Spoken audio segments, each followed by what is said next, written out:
आकाशवाणी गोरखपुर से प्रादेशिक समाचार।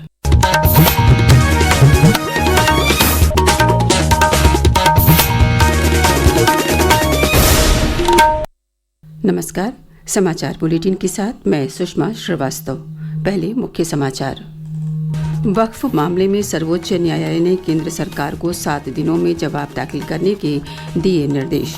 5 मई को अगली सुनवाई तक वक्फ बोर्ड में नहीं होगी कोई नियुक्ति। उपराष्ट्रपति जगदीप धनखड़ ने राष्ट्रपति द्वारा विधेयकों पर निर्णय लेने के लिए समय सीमा निर्धारित करने वाले सुप्रीम कोर्ट के निर्णय पर उठाया सवाल। कहा, शक्ति का प्रयोग करते समय अत्यंत संवेदनशील होने की आवश्यकता। मुख्यमंत्री योगी आदित्यनाथ गोरखपुर एम्स में आज 500 बेड के रैन बसेरे का शिलान्यास करेंगे। कल 1500 करोड़ रुपए की परियोजनाओं का करेंगे लोकार्पण और शिलान्यास। प्रदेश भर में आज मनाया जा रहा है गुड फ्राइडे। गिरजाघरों में विशेष प्रार्थना सभाओं के हो रहे हैं आयोजन।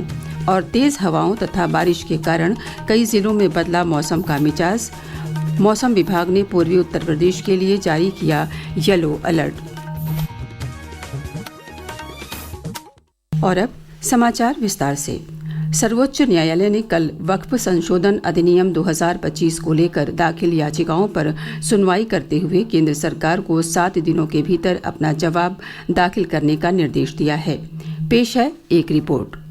वक्फ मामले में सुनवाई के दौरान केंद्र सरकार ने शीर्ष न्यायालय को आश्वस्त किया कि अगली सुनवाई तक वक्फ संशोधन अधिनियम 2025 के तहत वक्फ बोर्ड या केंद्रीय वक्फ परिषद में कोई नई नियुक्ति नहीं की जाएगी। महाधिवक्ता तुषार मेहता ने मुख्य न्यायाधीश संजीव खन्ना की अगुवाई वाली पीठ को भरोसा दिलाया कि मौजूदा वक्फ संपत्तियों की स्थिति, जिसमें उपयोगकर्ता द्वारा वक्फ के रूप में वर्गीकृत संपत्तियां भी शामिल हैं, फिलहाल अपरिवर्तित रहेंगी। याचिकाओं की बड़ी संख्या के कारण पीठ ने याचिकाकर्ताओं से सुनवाई के लिए 5 प्रमुख मामलों की पहचान करने को कहा है।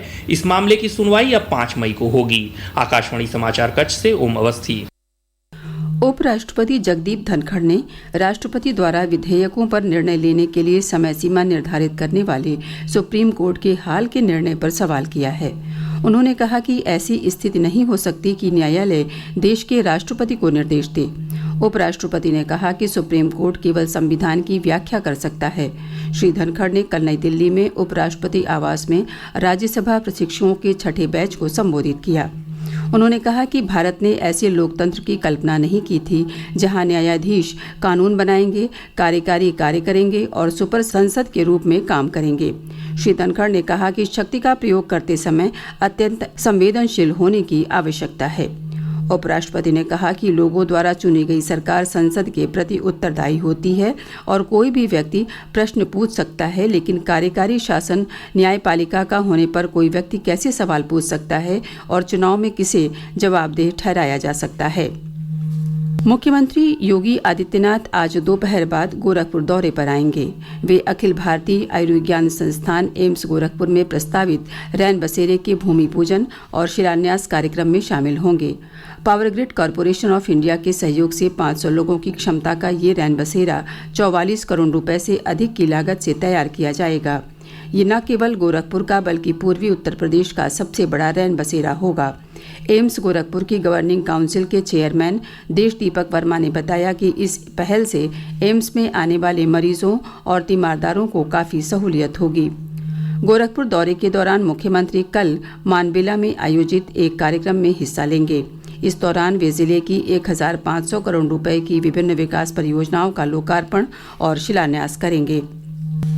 मुख्यमंत्री योगी आदित्यनाथ ने प्रदेश के इंफ्रास्ट्रक्चर को देश में सर्वश्रेष्ठ बताया है। कल लखनऊ के इंदिरा गांधी प्रतिष्ठान में आयोजित एक निजी कार्यक्रम में मुख्यमंत्री ने कहा कि उत्तर प्रदेश ने 15 लाख करोड़ रुपए का निवेश धरातल पर उतारा है। प्रदेश में आज निवेश का बेहतरीन वातावरण बना है। उत्तर प्रदेश के अंदर निवेश का एक बेहतरीन वातावरण बना है हर एक सेक्टर में, और मुझे लगता है कि उत्तर प्रदेश अकेले इन 8 वर्षों में हम लोगों ने जो बड़ा निवेश कराया है, इन्वेस्ट यूपी के माध्यम से ही हम लोगों ने करवाया है। एमएसएमई विभाग का अलग है, अन्य विभागों के अलग अलग है, और इस बड़े निवेश के माध्यम से हम लोगों ने लाखों नौजवानों के लिए नौकरी की सुविधा यहाँ पर दी है। आज उत्तर प्रदेश के पास अपना लैंड बैंक है। उत्तर प्रदेश के पास 33 अलग अलग सेक्टर में निवेश करने के लिए सेक्टोरियल पॉलिसीज हैं। मुख्यमंत्री ने कहा कि उत्तर प्रदेश आबादी की दृष्टि से देश का सबसे बड़ा राज्य तो है ही, भारत की आस्था का केंद्र बिंदु भी है। प्रादेशिक समाचार आप आकाशवाणी गोरखपुर से सुन रहे हैं। ये समाचार बुलेटिन हमारे YouTube channel AIR news Gorakhpur और एक्स हैंडल AIR न्यूज़_GKP पर भी उपलब्ध है। प्रदेश भर में आज गुड फ्राइडे मनाया जा रहा है। ये ईसाई धर्म के प्रमुख त्योहारों में से एक है। इस मौके पर गिरजाघरों में विशेष प्रार्थना सभाओं के आयोजन किए जा रहे हैं। इसी दिन ईसाई धर्म के संस्थापक प्रभु ईसा मसीह को सलीब पर लटका दिया गया था। इस बीच गुड फ्राइडे के एक दिन पूर्व विभिन्न गिरजाघरों में कल भी विशेष प्रार्थना सभाओं के आयोजन किए गए। आज गिरजाघरों में विशेष प्रार्थना कर ईसाई धर्मावलंबी प्रभु ईसा मसीह से अपनी गलतियों के लिए क्षमा याचना करेंगे। उप मुख्यमंत्री केशव प्रसाद मौर्य ने कल लखनऊ के अनौरा कला गांव में टेक होम राशन प्लांट का निरीक्षण किया। श्री मौर्य ने कहा कि प्लांट में कार्यरत महिलाओं के उत्पादों को बाजार तक पहुंचाने का काम सरकार करेगी। जो हमारी फूड प्रोसेसिंग पॉलिसी है उसमें जो महिलाएं किसी भी उद्योग को फूड प्रोसेसिंग का संचालित करेंगी उनको सोलर सब्सिडी 90% हम लोग देते हैं। तो यहाँ पर सोलर का भी प्लांट लग गया है और इससे इनका जो बिजली का बिल है उसमें कमी आई है। विभागीय अधिकारियों को निर्देश दिया है कि यह जो आंगनबाड़ी केंद्रों में हमारे कुपोषित बच्चे आते हैं उनके पोषाहार के निर्माण का काम यहाँ पर होता है, लेकिन इनका यह जो आसान है या जो मशीनरी है इसमें ऐसे और भी उत्पाद तैयार किए जा सकते हैं जिससे इनकी आमदनी बढ़ जाए। प्रदेश के उप मुख्यमंत्री और स्वास्थ्य मंत्री ब्रजेश पाठक ने कल गोरखपुर के सामुदायिक स्वास्थ्य केंद्र हरनही और बलिया के सामुदायिक स्वास्थ्य केंद्र रसड़ा में स्वास्थ्य सेवाओं की समीक्षा बैठक की।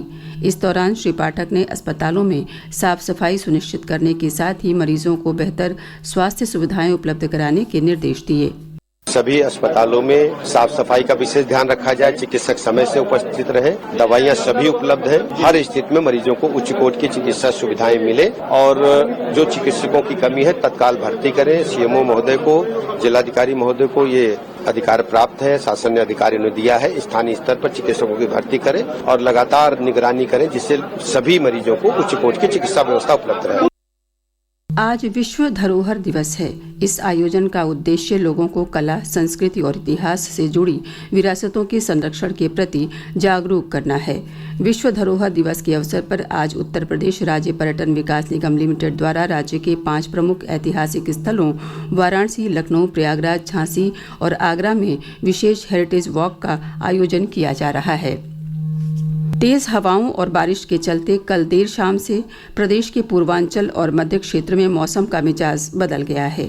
आज सुबह से ही ठंडी हवाओं के बीच रुक रुक कर बौछारें पड़ रही हैं। मौसम विभाग ने प्रदेश के कई जिलों में आज और कल तेज हवा और बारिश का येलो अलर्ट जारी किया है। विभाग के मुताबिक प्रदेश के पूर्वी क्षेत्र के जिले सोनभद्र, गाजीपुर, मऊ, बलिया, देवरिया, गोरखपुर सहित आसपास के इलाकों में आज तेज हवाओं के साथ गर्जन और वज्रपात की संभावना है। कल शाम पूर्वी उत्तर प्रदेश के कई जिलों में आंधी और बारिश के कारण हुई घटनाओं में कुछ लोगों के हताहत होने की सूचना है। गो सेवा आयोग के अध्यक्ष श्याम बिहारी गुप्ता ने कल गोरखपुर में गो संरक्षण के कार्यों की समीक्षा की।